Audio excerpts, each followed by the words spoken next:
Mae lonydd y las yn ymestyn dros 50 milltir draws Gwynedd. Mae'n rhan bwysig iawn o cynllun teithio lleisiol y Cyngor. Ac efo heriau dyn ni'n wynebu efo newid hinsawdd, mae'n rhoi opsiwn i ni i gerdded y beicio yn hytrach na dreifio ceir. Da ni'n gweld efo'r hinsawdd yn newid, bod ni'n cael fwy o law.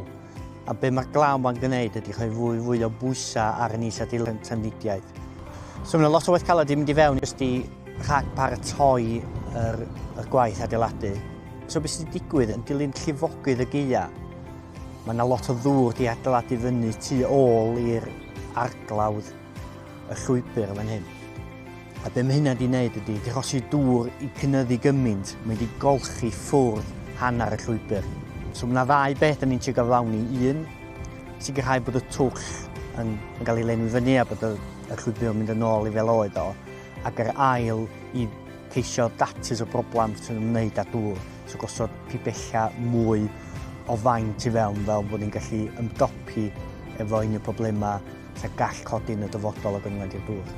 Pa mae problemau fel digwyddiadau yma'n digwydd, yn aml does na ddim arian wedi cael ei neilltuo ar ei gyfer o.